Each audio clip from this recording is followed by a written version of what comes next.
Olá a todos, boa noite. Só colocar o tema aqui da nossa live de hoje.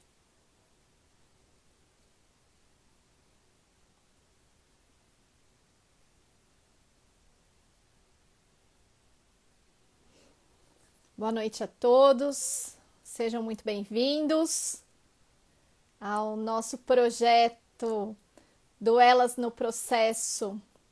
Elas convidam. Esse projeto tem como objetivo convidar alguém que não faz parte do nosso grupo a princípio para conversarmos sobre o processo civil. E hoje, meu querido amigo Maurício Cunha é o convidado do Elas no Processo. Uma honra tê-lo aqui conosco. Olá, querida Cecília, boa noite, amiga. A honra é toda minha. É uma pena que seja virtualmente, né, que nós não Pois estejamos é. todos juntos, mas eu fiquei muito feliz, muito honrado com o convite. Quero parabenizar de antemão esse projeto do Elas no Processo. É um projeto muito rico, né, em todos os sentidos. Eu já vi algumas manifestações, algumas lives anteriores, né, alguns projetos que vocês estão fazendo. Isso me deixa muito honrado, muito feliz e aumenta mais ainda a minha responsabilidade. Então, muito obrigado mais uma vez, Cecília. Muito obrigado a todos do Elas no Processo. É uma satisfação muito grande estar aqui com vocês. Muito obrigado de coração.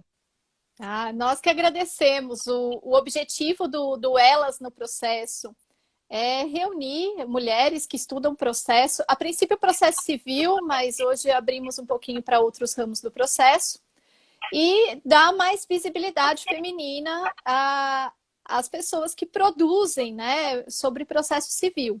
Mas o objetivo em nenhum momento é excluir os homens, tanto que são nossos companheiros e apoiadores. E escolhemos um dia para discutirmos com quem não faz parte do grupo, para trocarmos ideias relativas ao processo.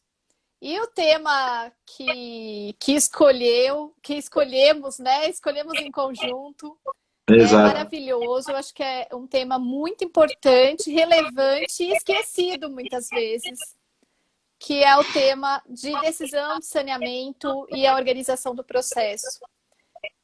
Eu conversava com o Maurício quando estávamos fechando o dia, tema, etc., de como eu gosto muito desse tema. Eu sou advogada, não é tanto a princípio, quando eu comecei a advogar, a gente pensava a decisão de saneamento, né, não é obrigação do advogado, mas eu já tinha uma visão diferente. Eu fui estagiária na magistratura e o juiz com quem eu fazia estágio escolheu exatamente, na época, a audiência de saneamento, né, porque era uma audiência obrigatória, para estudar no seu mestrado, e a gente conversava muito sobre a questão do diálogo, da importância desse momento para o diálogo com as partes, bem antes do CPC 2015. E eu acho que o CPC de 2015 veio efetivamente trazer essa visão do diálogo, do dever de colaboração, e agora advogado não pode mais falar que essa parte do processo não é importante, porque é dever de todos aí, interesse de todo mundo. Então, Maurício, vou deixar para as suas considerações iniciais sobre o tema e a gente vai conversando, tá bom? Claro, claro, Deixa eu só agradecer a presença claro, de amigo. todos. Eu nem tive tempo, eu não consegui acompanhar todos os que estão presentes, mas vi que já tem bastante gente. Vi o Nairon, que faz parte lá do nosso grupo do FPPC, vi a Fernanda, vi Maísa. Então, bastante gente já aí presente. Sejam todos bem-vindos. A palavra é sua, vamos lá. Ô, Cecília, muito obrigado, viu, mais uma vez. Uma boa noite a todos que estão aí dando a honra da presença, para que a gente possa, então, agora iniciar essa nossa conversa. Realmente agradecendo uma vez mais a todos do Elas no Processo pelo convite e parabenizando pelo projeto. Para iniciar a nossa conversa, Cecília, eu optei, dentro de tudo que você mencionou e trazendo a tua visão, não só de já ter feito, trabalhado, né, na magistratura, ter feito estágio, mas também advogando. Eu vou tentar colocar um pouquinho do meu lado como magistrado, vou tentar colocar um pouquinho também desse meu lado como um eterno estudante do direito processual civil, que tenta aprender todos os dias, que dá suas cabeçadas, né, mas que tenta encontrar uma alternativa. Bom, minha amiga, antes de mais nada, acho que é a segunda vez que eu falo antes de mais nada, mas só para deixar bem claro, né, contextualizar. A gente sabe muito bem que nós hoje temos demandas que tramitam com um procedimento especial, né, nós temos as ações com procedimentos especiais, vamos citar aí inventário e partilha, embargos de terceiro, ação monitória, etc, etc, etc. E todas aquelas demandas que não seguem ritos especiais, evidentemente, caem na vala comum daquilo que nós chamamos de procedimento comum. E o procedimento comum ele tem um caráter residual, ou seja, o que não é procedimento especial, seja no CPC, seja em legislação extravagante, vamos pensar, por exemplo, no mandado de segurança, apenas ficar nesse exemplo, vai cair na vala comum do procedimento comum. Por que eu falo isso?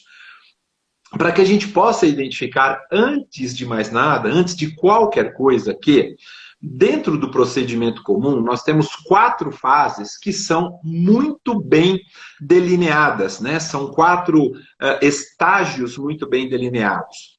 Um primeiro estágio, que nós chamamos de estágio postulatório, né? Que vai até o término do prazo para a apresentação de contestação, né, de resposta por parte do réu. Um segundo estágio, que é justamente onde reside a nossa conversa, o nosso bate-papo, uma segunda fase, que nós chamamos de estágio organizatório. Então, o primeiro é o postulatório, o segundo é o organizatório, onde entra a decisão de saneamento e organização do processo, mas não só ela, e daqui a pouco eu falo por quê. Um terceiro estágio, uma terceira fase, que nós chamamos de estágio ou fase probatória, né? Ou fase instrutória, melhor dizendo. E uma última fase que nós chamamos de decisória. Alguns chamam de probatória, eu prefiro chamar de instrutória. Então nós temos 4 estágios, 4 fases bem delineadas, bem definidas. A decisão de saneamento e organização do processo é algo que já vem há algum tempo no nosso ordenamento, já vem previsto há algum tempo, já tem previsão legal há algum tempo. Por quê? Porque entendeu o legislador que seria justamente neste momento concentrado, ou seja, qual momento? O momento de organizar o processo que o juiz poderia sanear, que o juiz poderia proferir uma decisão e não um despacho saneador, como nós chamávamos erroneamente, né, durante a vigência do CPC de 73. A ideia do legislador, querida Cecília e queridos amigos, foi muito clara. Ela falou assim, olha, o legislador, perdão, pensou assim, olha, eu já tenho uma inicial, vamos pegar o procedimento comum agora, eu já tenho uma inicial. Provavelmente eu já tive uma audiência de conciliação ou mediação que restou infrutífera. Eu tenho provavelmente uma contestação apresentada, às vezes uma contestação e uma reconvenção junta, ou só uma reconvenção também, né? Nada impede que o réu só apresente sua reconvenção e não conteste. Eu já tenho uma primeira fase, que é essa fase postulatória muito bem definida, muito bem delineada. Vamos fazer o seguinte, pensou o legislador.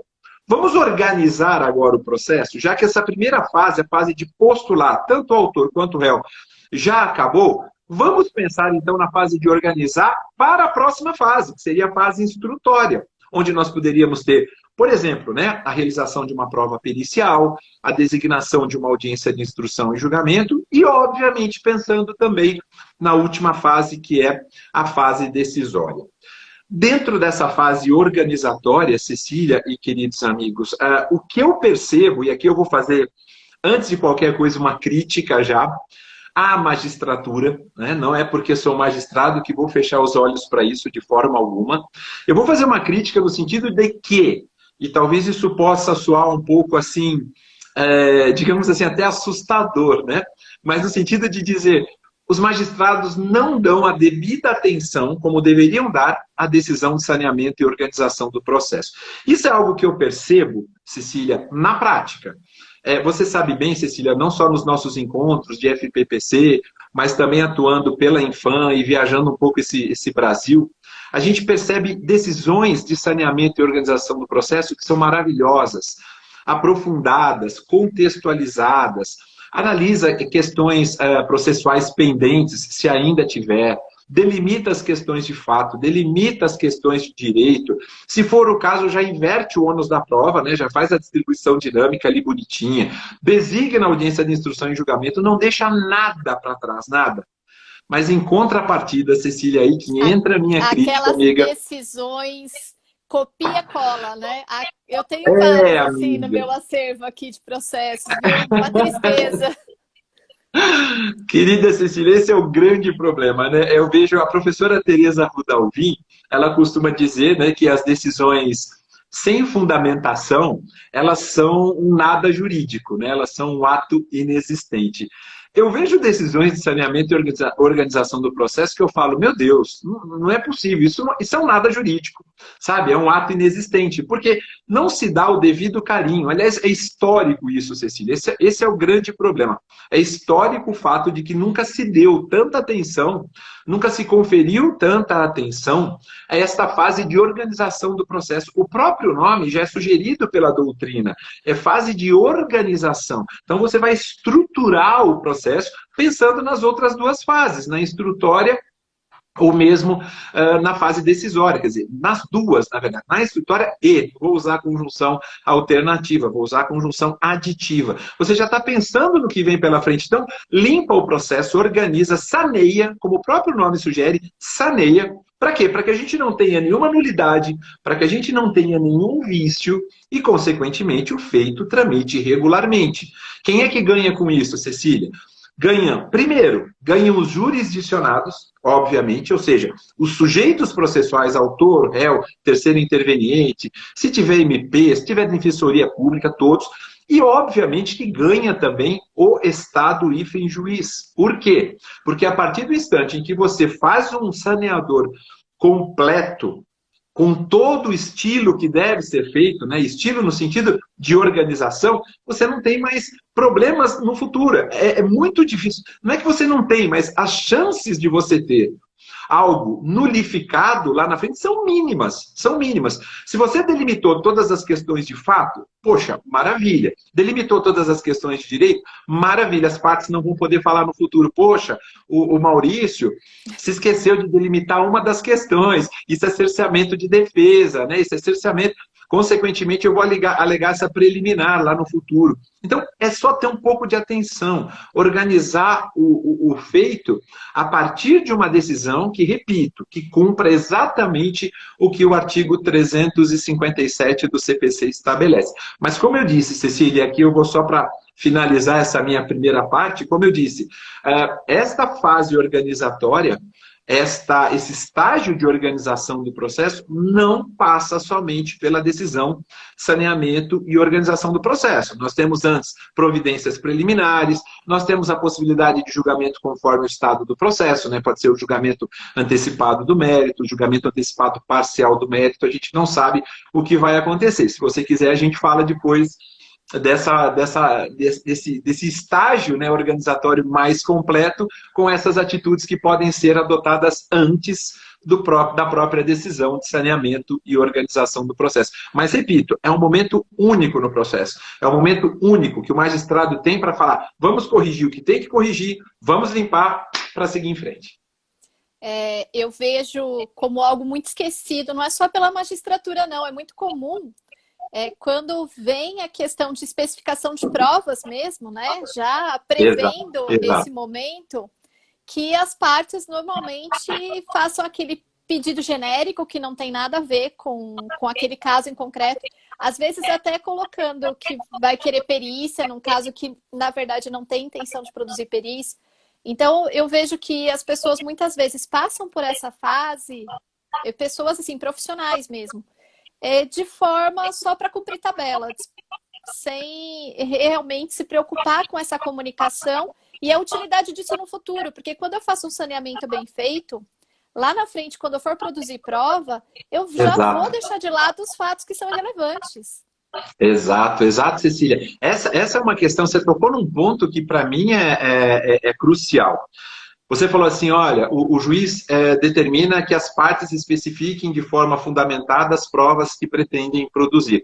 Isso já faz parte, na verdade, da nossa rotina forense, da praxe forense. Mas se a gente olhar para o CPC, Se a gente pegar um dispositivo que diga especificamente isso, olha, o juiz tem que determinar que as partes especifiquem de forma fundamentada as provas que pretendem produzir, você não tem um artigo que diga exatamente isso. Isso virou praxe forense.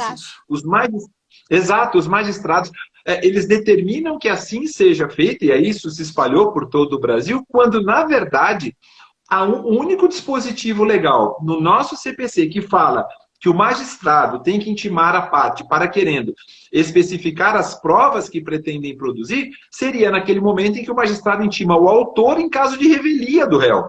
Tem revelia do réu, ele fala, autor, olha, revelia, só que é o seguinte, a presunção é iuris tantum, é relativa, de veracidade, não é dos fatos alegados pelo autor na inicial. Por favor, especifique quais são as provas que você quer produzir. Você quer uma IJ? Você tem testemunhas? Mas virou praxe. Os juízes, todos antes do saneador, falam, olha, especifique as partes de forma fundamentada as provas que pretendem produzir. Tem aluno meu aí que não vai me deixar mentir sozinha, que sabe que eu sempre falo isso na audiência. Eu falo, olha, esse despacho de especificação de provas é só no caso de revelia. Eu até entendo como uma questão de colaboração, etc. Quando isso não ficou bem delimitado na inicial e na contestação, que o juiz possa, né? Mas a verdade é que mesmo nas situações em que a gente não tem requerimento de dilação probatória, que a prova é exclusivamente documental, é uma questão unicamente de direito, eu costumo ver esse tipo de despacho na prática. E aí vem... E eu vou falar despacho mesmo, porque é algo fora do comum. É porque não tem conteúdo decisório também, né, Cecília? Nenhum, porque não auxilia em nada o processo e nisso vai a intimação. Muitas vezes tem Ministério Público envolvido, então prazo em dobro. E é um nada jurídico também, né? Sem utilidade nenhuma. Sabe o que eu acho, Cecília? Eu vou te dar uma singela opinião, com toda a humildade do mundo, com toda a humildade mesmo. Sabe o que ajuda muito já? Eu percebo isso na prática. Você sabe que eu sou titular de vara de juizados especiais. Exato, de juizados aqui em Poços de Caldas. Só que, na verdade, eu acabo substituindo algumas comarcas aqui na Redondeza e pego aquelas comarcas de vara única. Ou seja, eu lido com a justiça comum também.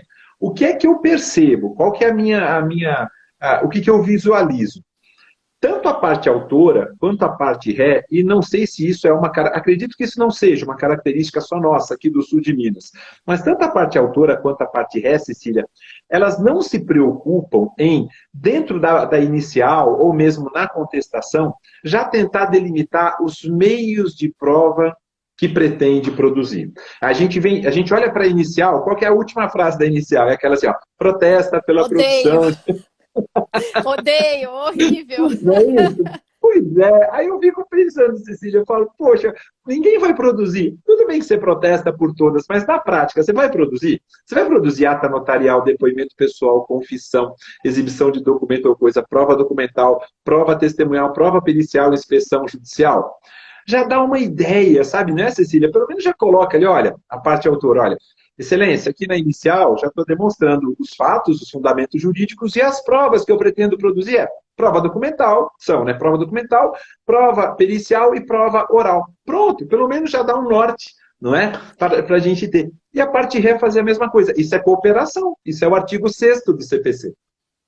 E sabe que essa questão de cooperação, eu falo que é uma coisa que parece que, apesar de a gente já ter 4 anos de vigência do CPC de 2015, parece que tem gente que ainda não enxergou. Porque muitas vezes eu vejo colegas mesmo, advogados, e aí você fez a crítica à magistratura, eu vou fazer também a alguns advogados. Eles não só não colaboram na inicial ou na contestação, né, indicando que tipo de prova seria útil para aquele tipo de processo, como também quando eles são instados a especificar e justificar nesse despachinho padrão que vem vindo, padrão, vem quase todos os processos. Muitas vezes eles falam, poxa, agora eu vou ter que fazer o serviço do Poder Judiciário, quer dizer, isso caberia ao juiz analisar o processo, que prova que é necessária. E quando, na verdade, a produção de provas é responsabilidade da parte, é ônus, o destinatário é o juiz, sim, e ele também pode, né, solicitar, determinar a produção de uma prova, porque afinal ele está querendo ali saber o que efetivamente está acontecendo, mas num primeiro momento essa obrigação é da própria parte, é do próprio advogado. Então ele já deveria ter feito isso na petição inicial. Mas a verdade é que quando a gente faz, dá uma desmotivada, porque Sim, ninguém para ler esse processo antes do momento mesmo da organização, né? É muito difícil. é isso, Cecília. Esse é o grande problema. Eu me recordo, acho que foi semana passada, retrasada, se eu não me engano, um colega que é titular de uma determinada vara da Justiça Comum, numa comarca carregada, uma comarca bem pesada, comarca de entrância final, ele conversava num grupo de Telegram que nós temos só de juízes, ele falava assim, eu faço de tudo para dar um saneador bonitinho, né? Uma decisão de saneamento e organização do processo bonitinho. Eu tento organizar tudo da melhor maneira, mas eu tenho um assessor, eu não tenho estagiário, eu tenho 3 pessoas na secretaria, no cartório, nesse de São Paulo, a terminologia. 3 pessoas trabalhando, e ele falou assim, eu tenho 25 mil processos comigo. 25, o meu acervo é 25 mil. Eu falei, meu Deus, coitado, eu já tenho 7 aqui, já acho muita coisa. Imagina ele que tem 3 vezes mais, 3,5 vezes mais, enfim. É um momento, Cecília, que a gente, é claro que a gente precisa refletir sempre sobre todo o processo civil, mas esse momento procedimental, que é justamente a fase de organização, ele mereceria sempre, digamos assim, discussões contínuas, não é? Ou seja, a gente melhorou o sistema de fundamentação das decisões judiciais, ou seja, a fase decisória tem, na minha humilde e singela opinião, muito humilde mesmo, uma grande melhora no nosso CPC. A fase postulatória, não obstante a gente tivesse tido a inserção do 334, né, da audiência de conciliação e mediação, que não pegou, infelizmente, mas tentou-se, né? Acho que a gente burilou até um pouquinho melhor essa fase postulatória. A fase instrutória, com a teoria geral das provas e as provas em espécie, também, na minha opinião, teve um avançozinho. Na decisão, na fase organizatória, principalmente na decisão de saneamento e organização do processo, eu acho que a gente evoluiu também, mas é preciso que não só nós temos essa evolução, ainda que tímida, mas tivemos. Eu acho que nós evoluímos menos do que nas outras 3 fases, mas é preciso que todos os operadores do direito tenham esta conscientização, Cecília, de que nós precisamos olhar com mais carinho para esta fase. E que, repito, não começa ali, na verdade começa antes, né? Essa fase de organização, começa com as chamadas providências preliminares, lá do 347, se você quiser a gente pode falar um pouquinho delas. Eu acho que a gente poderia passar rapidinho, até claro. Porque é uma coisa que eu sempre trabalho com os meus alunos, mas para quem não é da área, para quem não trabalha com processo é uma disciplina muito técnica, daí o ódio que alguns sentem, né? No meu caso é amor, mas eu sei que alguns alunos odeiam o processo civil por conta disso. É que eu sempre falava para os alunos, existe uma ordem, né? Não é só eu vou lá, marco uma audiência de saneamento no rito antigo, que essa audiência era obrigatória, e depois eu vou lá e julgo antecipadamente o mérito. Não é assim que se faz. Exato, então eu acho que a redação do código, nessa parte de providências preliminares, andou bem para deixar isso bem claro, né? Isso, para quem não gosta tanto do processo. E isso, na prática, eu ainda não vejo tão refletido. Já vi julgamento antecipado depois do saneamento. E muitas vezes já vi saneamento totalmente inútil, porque as partes já não tinham nenhuma prova para produzir e aquele processo foi saneado. Então, eu acho que para quem está começando o estudo aí também, que está nos assistindo, seria interessante a gente passar rapidinho por essas providências preliminares. Perfeito, Cecília, perfeito. Eu vou tentar ser o mais sucinto possível. Que eu acho que é importante, eu tenho convicção, Cecília, que é importante realmente a gente falar das providências preliminares, porque a gente já pensa assim, olha, terminou o prazo para contestação, começa, evidentemente, a fase organizatória. Mas dentro desse prazo que termina para apresentação de contestação, né, de resposta, pode ser que a gente tenha com a resposta, pode ser que a gente tenha uma contestação, pode ser que a gente não tenha, pode ser que a gente tenha só reconvenção, pode ser que a gente tenha contestação e reconvenção, né? Então, quais são as atitudes que o juiz pode adotar nesta, digamos, fim do prazo para a contestação. Ele vai tomar, conforme o caso, né, vai tomar as providências preliminares que constam a partir do artigo 347. Agora, Cecília, tem um dado importante, antes que eu me esqueça, né? A gente está falando tanto de decisão de saneamento e organização do processo, saneamento e organização do processo, dentro dessa fatória, mas é importante a gente notar que a atividade de saneamento, ela não se esgota nessa fase.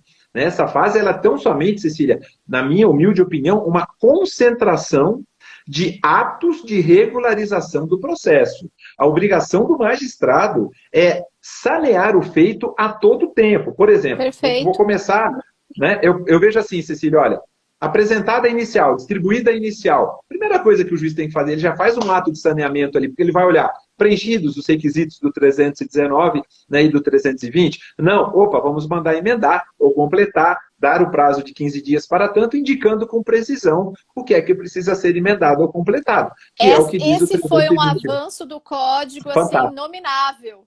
Ainda mais para quem advogava com processo de papel, que às vezes tinha que andar 200 quilômetros em mídia inicial e X, sem nada, né? Então, realmente, esse é um avanço assim, fantástico, porque efetivamente, às vezes eu entendo que nem é caso de emenda algumas determinações, mas vamos lá, vamos emendar, é melhor pecar pelo excesso e deixar tudo claro, né?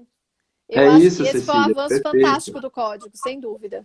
Foi. E coloca, na verdade, o princípio da cooperação ali também, né? O juiz cooperando, falando, olha, eu vou indicar com precisão o que é que precisa ser emendado ou completado. Né? A minha esposa até é advogada, Cecília, e aí a gente conversando uma vez, ela falou assim, ela comentou assim, amor, a minha petição inicial estava bonitinha, mas toda completinha, né? Bonitinha no sentido de completa, né? E o juiz mandou emendar a inicial. Isso na vigência do CPC de 73, né? E aí ela falou assim, eu não sei o que fazer, porque todos os requisitos estão lá.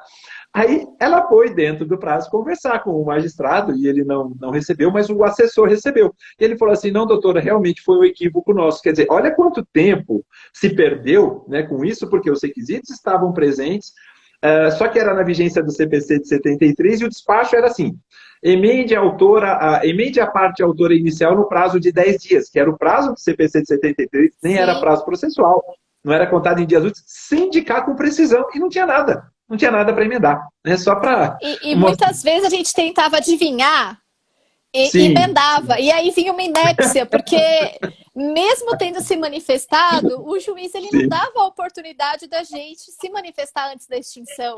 E aí, de repente, era surpreendido aí por uma inépcia. E aí você ficava naquela coisa, vou apelar, mas não produziu coisa julgada, vou esperar o prazo e já vou entrar novamente com a inicial. Então, é uma coisa que só atravancava o Poder Judiciário, né? Mandou bem o código nesse ponto. Concordo. Bom, mas falando isso, então, Cecília, em relação ao fato de que o saneamento se dá durante todo o procedimento e não somente nessa fase, essa fase só concentra esses atos de saneamento. Mas o saneamento, na verdade, o juiz deve fazer durante todo o feito. Por exemplo, nada impede, apenas que antes de eu ingressar nesse exame das providências preliminares, nada impede, por exemplo, que o juiz... no saneador, ou logo após o saneador, vamos supor que o assessor vem e fala, excelência, olha, está faltando a procuração da parte ré. Tem só procuração nos autos da parte autora. Pronto, ali é um ato de saneamento. Ah, mas foi depois do saneador. Não tem problema. Primazia do julgamento de mérito. O importante é que o feito vá para frente regularmente, né? Documentalmente irregular, evidentemente, então intima a parte ré para querendo, evidentemente, né, juntar a sua procuração, dar um prazo curto ali e toca o barco. É isso que a gente tem que fazer para jogar o mérito. Bom, mas vamos para as providências preliminares. Quais são essas providências, Cecília? Queridos amigos, findou o prazo para contestação, a gente vai ter que ver, por exemplo, se nós tivermos contestação, só que a contestação, ela apresenta aquilo que a gente chama de defesa direta. O que é a defesa direta que difere da defesa indireta? A defesa direta é aquela em que tão somente são negados os fatos alegados pelo autor na própria petição inicial, sem trazer nada de novo. Se você tem uma defesa direta, simplesmente negando, não traz nenhuma novidade, nenhum fato novo, nenhum fato impeditivo, modificativo ou extintivo do direito do autor. Você não traz uma prova documental, o juiz não tem que intimar o autor para querendo apresentar réplica. Não tem. A gente sabe que na praxe, Cecília, não é assim que funciona. Apresentou contestação, não é? Pouco importa se a defesa assim é como direta. advogado, não precisa, na réplica, falar sobre os fatos, sobre a defesa direta, né? Porque Exatamente, querida amiga. ele não Exato. precisa Então, questionar, ele vai só na defesa indireta. Mas na prática, a gente sabe que chega na réplica, faz lá um livro. exatamente, exatamente. Mas olha como a gente ganharia tempo. Olha onde entra a celeridade, a duração razoável do processo. Se o magistrado olhasse para a contestação e falasse, olha, só tem defesa aqui direta, ele está só negando os fatos trazidos pelo autor na inicial. Não tem uma prova documental acostada, não tem que abrir para réplica. Não há necessidade, não é? Mas o que se faz na praxe? Toca o barco, intima o autor para querendo apresentar a réplica. Agora, se for uma defesa indireta, onde nós temos fatos novos, né? Um fato impeditivo, modificativo ou extintivo do direito do autor, claro que você vai abrir para réplica, você intima o autor para querendo apresentar a réplica. E pode acontecer também, Cecília, a gente não pode deixar de lado também o seguinte fato, às vezes a defesa é direta, ou seja, só nega, fala, olha, não devo para a parte autora, vamos supor que seja uma ação de cobrança, não devo para a parte autora, ponto final, mas traz prova documental. Se trouxer prova documental, aí é claro que você vai ter que abrir. Princípio do contraditório, não tem como, exato, né? exato. Tem que abrir. Aí não tem como. E aí a gente está falando do quê? A gente está falando de providências preliminares, providências prévias. Então isso depende, obviamente, do magistrado ter esse feeling para poder se manifestar. Se a gente tiver defeitos processuais, vamos imaginar, que possam ser corrigidos, é o momento, é justamente aquele momento para corrigir. Olha, falou que recolheu as custas iniciais, não está beneficiado pelo palio da gratuidade judiciária, mas não tem o comprovante nos autos. Pronto, providências preliminares. Intima a parte autora para juntar o comprovante de recolhimento das custas iniciais. Está faltando assinatura na procuração. Intima a parte autora nesse momento de providências preliminares. Claro que se às vezes você não fizer aqui, você vai poder fazer no eventual saneador, né? Mas já faz agora, já faz nessas providências preliminares. Acho que todos ganham com isso. Pode ser que tenhamos revelia. A gente não tenha nem contestação. Aí a primeira coisa que o magistrado tem que fazer, Cecília, verificar a regularidade da citação. Será que a citação foi pessoal? Será que não foi? Isso tudo é dentro das providências preliminares. Se não obstante a revelia, a presunção de veracidade dos fatos afirmados pelo autor não se tiver produzido, o que o juiz vai fazer? Intima o autor para falar, olha, autor, especifica as provas que a gente já falou.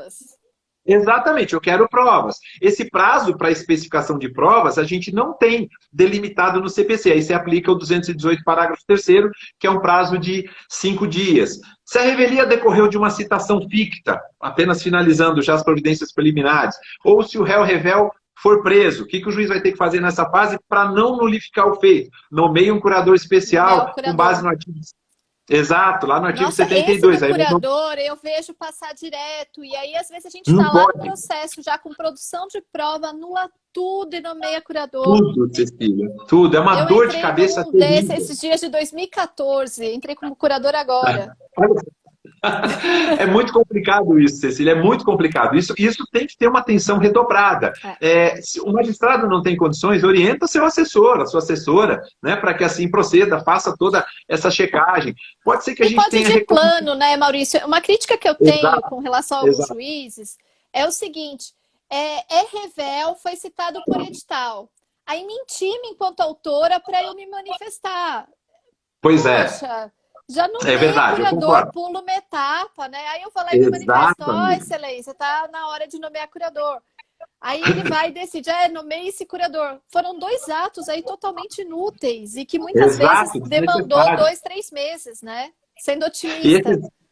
É isso, sendo otimista mesmo, você está certíssima. Esses atos inúteis são aquilo que o professor Cândido Rangel Dinamarco denomina de etapas mortas do processo. É simplesmente algo que não leva para lugar algum. Mas, enfim, Cecília, terminando a questão das providências. Pode ter reconvenção também, né? Se tiver reconvenção, o magistrado vai intimar o autor para querendo contestar essa reconvenção. É tudo nessas providências preliminares, né? Se tiver denunciação da lide, se tiver chamamento ao processo, também, porque é nessa fase, né? São as 2 modalidades de intervenção de terceiros que vão depender de providência por parte do réu. Pode ser que o réu tenha requerido a revogação de uma justiça gratuita concedida, né?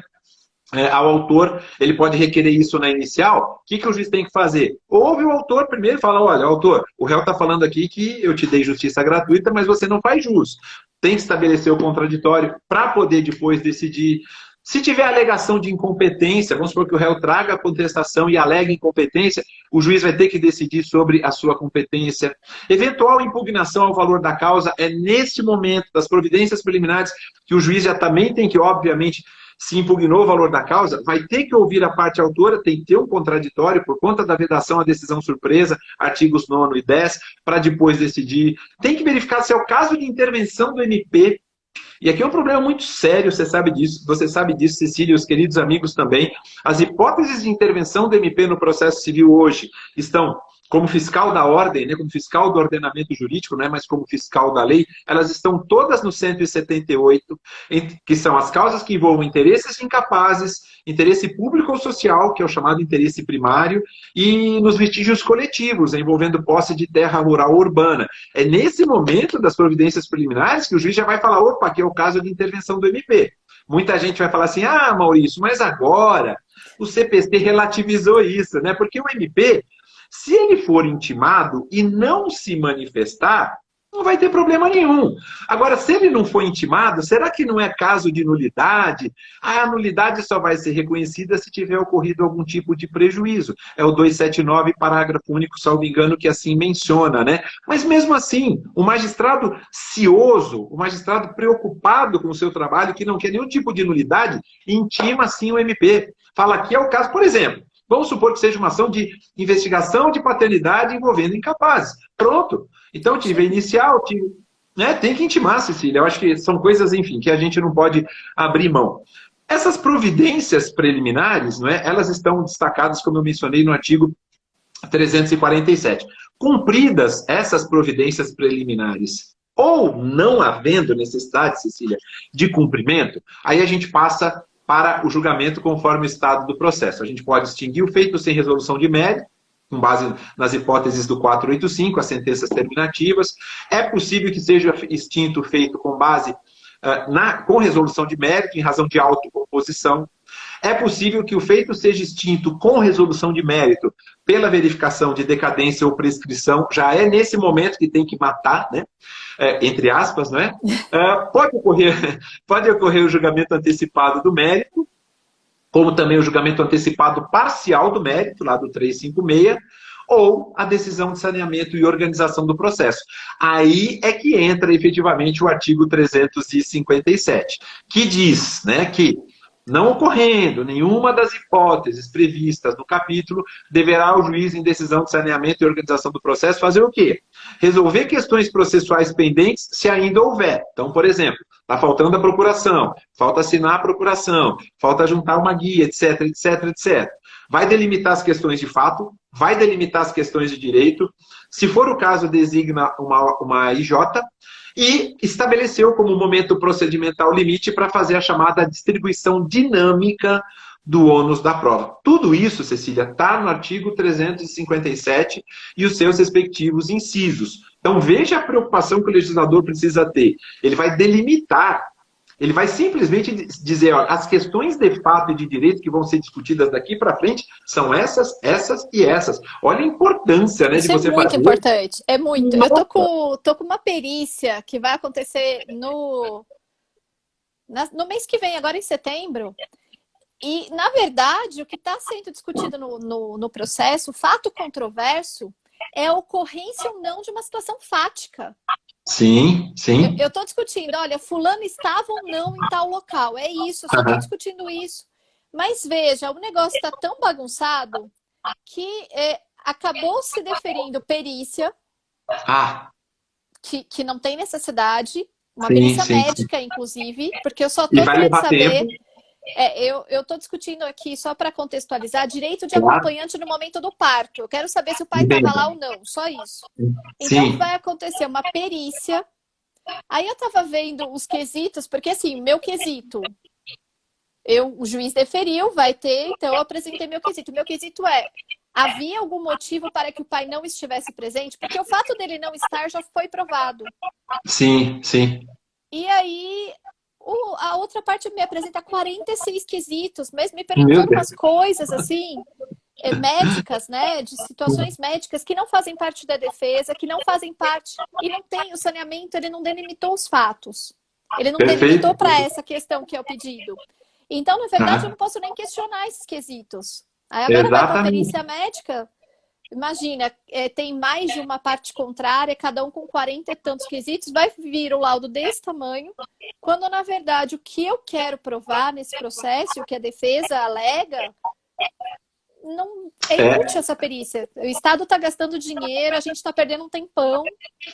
eu fico, assim, por isso que eu falo, ô, Cecília, esse teu caso, ele é um exemplo clássico, né, de uma falta de zelo, uma falta de atenção quando da prolação da decisão de saneamento e organização do processo, e o tanto que isso respinga, né, em todos. Todos. Até o próprio Estado juiz ele vai ficar afetado por conta disso.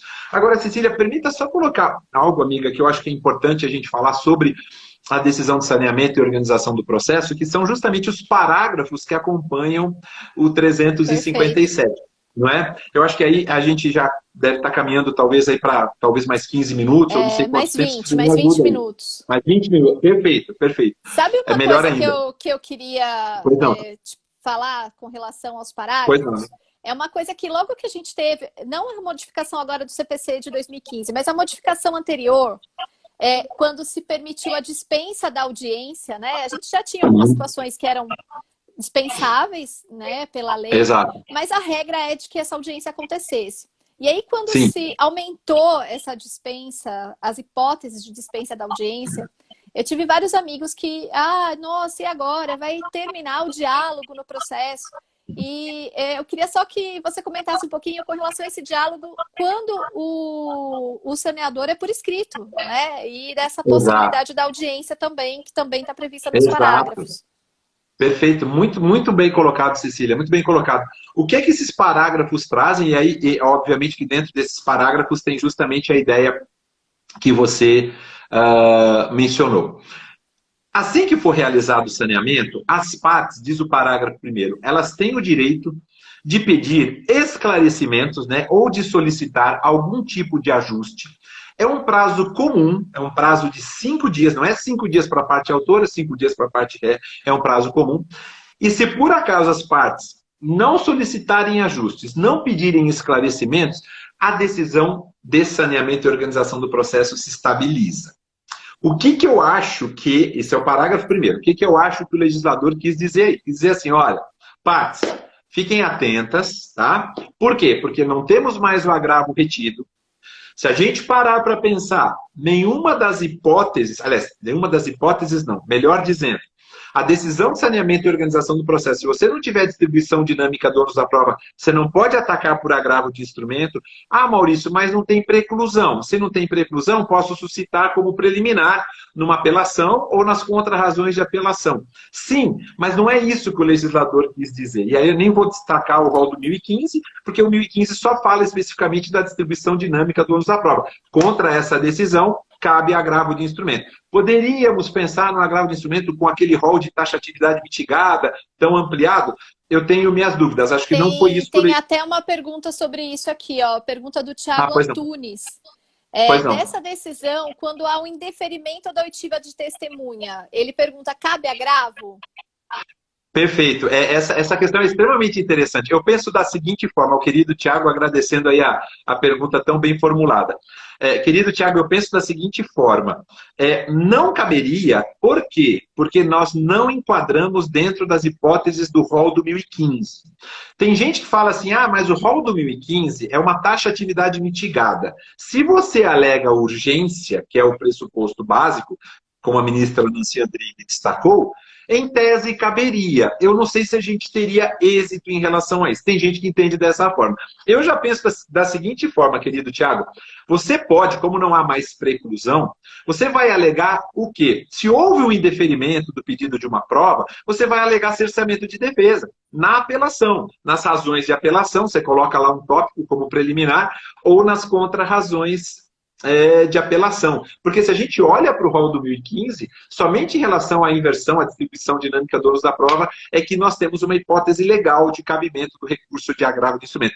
Essa é a minha visão, é a visão que eu tenho, acho que de boa parcela da doutrina também. Mas voltando a mens legis, né, que é a expressão em latim dos romanos, que nós temos em relação a esse parágrafo primeiro, Cecília, penso eu que a intenção do legislador foi falar assim, partes, fiquem atentas, assim que o juiz realizar o saneamento, vocês vão ter só 5 dias para pedir algum ajuste ou esclarecimento. Se não fizer isso, só depois, nas razões ou nas contra-razões de apelação. É o que eu humildemente penso que foi o objetivo do parágrafo primeiro. Agora tem o outro lado, Cecília, que é o que você falou. Parágrafo 2º, por exemplo, no parágrafo 2º do 357, se eu não estiver enganado, lá está escrito basicamente assim, que as partes podem apresentar ao juiz, para que ele homologue, uma delimitação consensual das questões de fato e de direito, não é? E isso é extremamente importante. Por quê? Porque se o juiz homologa, isso vai vincular as partes e vincula o juiz. É como se fosse, Cecília, na verdade, se a gente parar para pensar, é como se fosse um negócio jurídico processual. Esse parágrafo segundo. Né, de negócio jurídico é uma processual. espécie. Exato. E vem depois o parágrafo 3º, dizendo assim, olha, se a causa apresentar algum tipo de complexidade em matéria de fato ou de direito, o juiz pode realizar o saneamento compartilhado. Ele marca uma audiência, as partes vão para a audiência e ali, olha, a gente tenta uma composição, uma autocomposição, se não der certo, vamos lá então, vamos delimitar essas questões de fato e de direito, ou de direito, porque tem uma complexidade. Aliás, eu vou além, Cecília, na minha humilde opinião, singela opinião. Essa audiência do saneamento compartilhado, que é a expressão que a doutrina utiliza, né, do parágrafo 3º, ela pode ser realizada não só para saneamento envolvendo causa com complexidade, mas também em causas que não tenham complexidade. Eu penso como perfeitamente cabível esse tipo de situação, por conta, evidentemente... Era a minha próxima pergunta.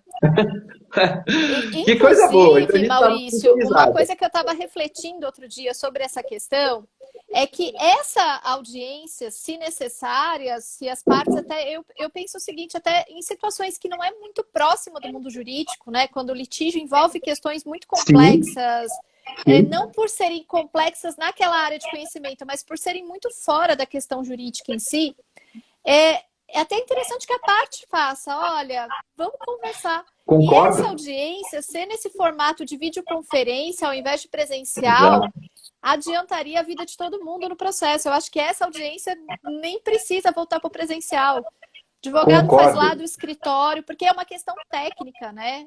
Exatamente. Na verdade, quem vai estar envolvido aí são efetivamente os sujeitos técnicos, né? O advogado, o juiz, são essas pessoas que vão contribuir.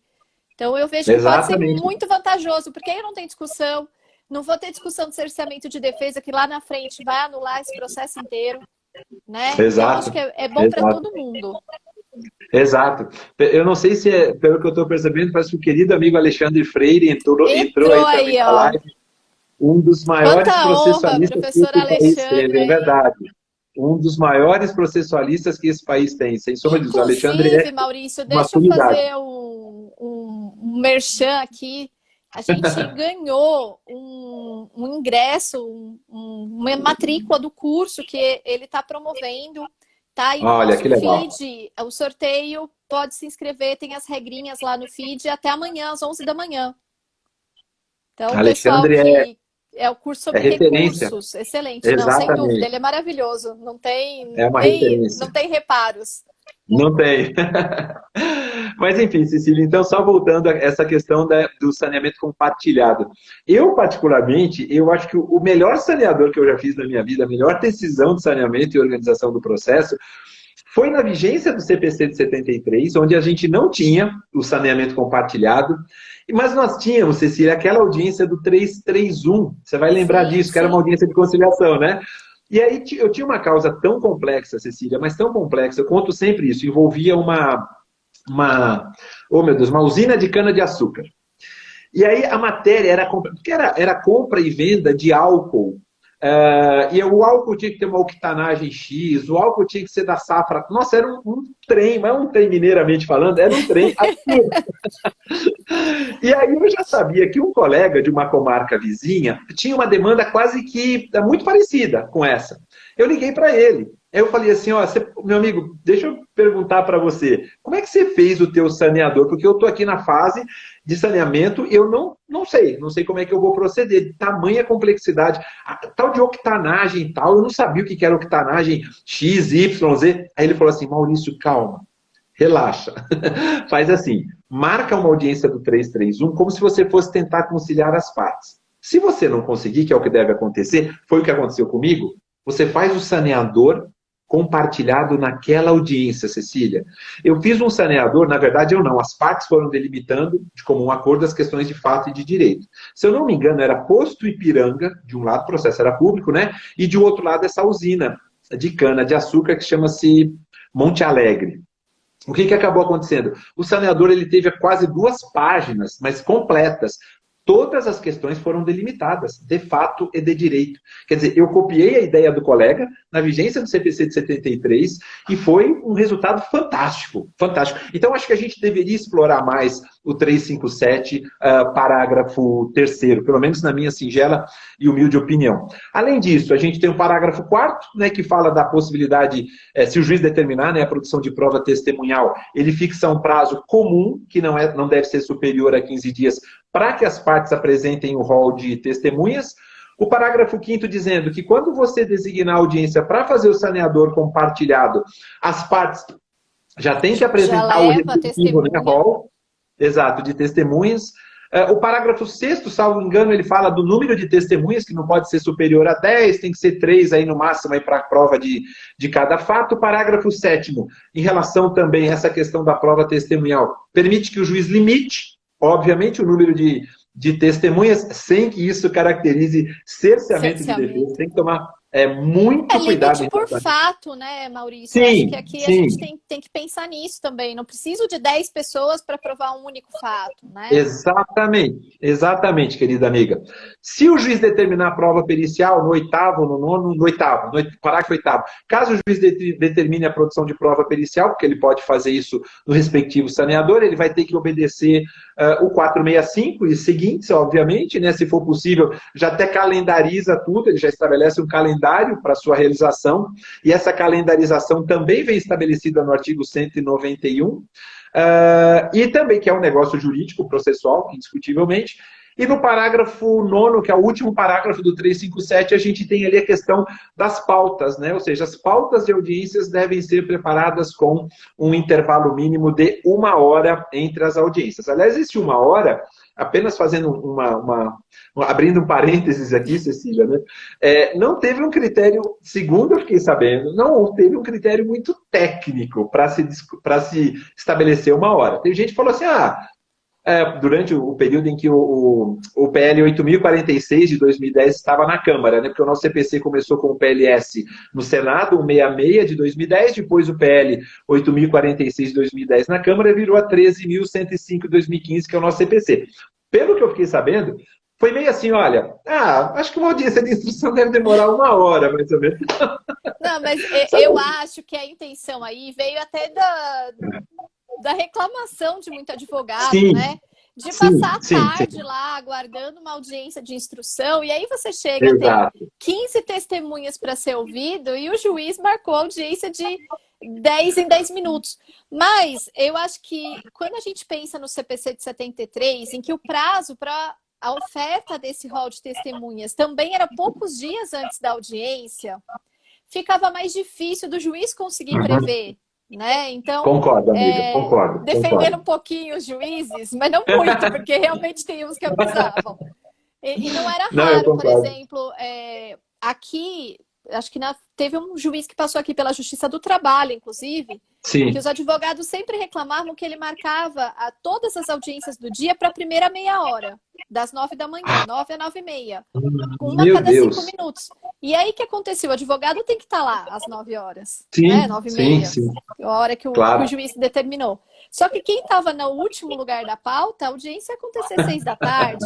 Então eu acho que o que motivou essa questão foi exatamente isso. Mas é evidente que, ainda mais se o juiz fizer um saneamento compartilhado, em que ele está conversando com as partes, está sabendo quantas pessoas vão ter ali, quantas testemunhas vão ter, ele vai poder dosar isso no caso concreto, né? Com certeza, com certeza. E é interessante você falar isso, né, Cecília, até também, por quê? Porque a gente sabe, não é só na justiça do trabalho, na justiça comum também. Eu já fui advogado, a minha Não, esposa é acontece em todas. Eu advogada. estou dando esse exemplo porque ele foi muito esdrúxulo. Exato. Não é quantas vezes a gente já não chegou para a audiência, era às 13 horas, 13h30, vai acontecer lá para as 16, 17, quando não à noite, à tardezinha, já começo da noite. Quer dizer, você perde toda a sua tarde, né? Enfim, o legislador fez bem em colocar digamos assim, uma delimitação. E para finalizar, Cecília, essa questão da abordagem, acho que a gente falou, salvo engano, dos 9 parágrafos do 357, e já que a gente se conheceu no FPPC, Cecília, já que a gente conversou bastante no FPPC, eu separei um enunciado aqui, que é o 676 do FPPC, que é interessante, e eu acredito que a amiga vai lembrar, que diz assim, olha, que essa audiência de saneamento compartilhado, lá do parágrafo 3º, é o momento adequado para que o juiz e as partes deliberem sobre as especificidades do litígio coletivo, eu nem estou falando de litígio individual, A contra B, não, é coletivo, para que também o juiz e as partes deliberem as questões fáticas e jurídicas controvertidas, as provas necessárias e as medidas que incrementem a representação dos membros do grupo. Quer dizer, a gente tem ali no enunciado 676 do FPPC até mesmo as ideias do saneamento compartilhado transportadas para o litígio coletivo. Ah, e um dado importante. Perdão, Cecília. Prometo que eu paro de falar agora, amiga. Prometo. Mas é um dado muito importante. Ele vai derrubar a gente daqui uns 4 minutos, mas dá tempo. Vamos lá. Não, então é rápido. Não, prometo. Vou falar em 30 segundos. A gente não pode esquecer que o próprio STJ, ele já entendeu, como o CPC também, de que o momento para você fazer a distribuição dinâmica do ônus da prova é na decisão de saneamento e organização do processo, mas o STJ, o CPC é assim, mas o STJ diz, se o juiz fizer a distribuição dinâmica do ônus da prova depois do saneador, ele até pode fazer, mas desde que ele dê à parte a oportunidade de produzir as provas que pretendam produzir. Pronto. Acho que deu menos de um minuto. Perfeito, porque aí a gente fecha também e aí não tem nulidade, né? Porque Exato. Se eu for fazer essa distribuição no futuro, até porque às vezes o juiz só se percebe, só toma ciência dessa situação na própria instrução. Exato, a própria instrução exato. que demonstra para ele a impossibilidade da parte contrária de produzir essa prova. Exato. Então, acho que a E interpretação do STJ nesse ponto também tá muito Sim. bacana.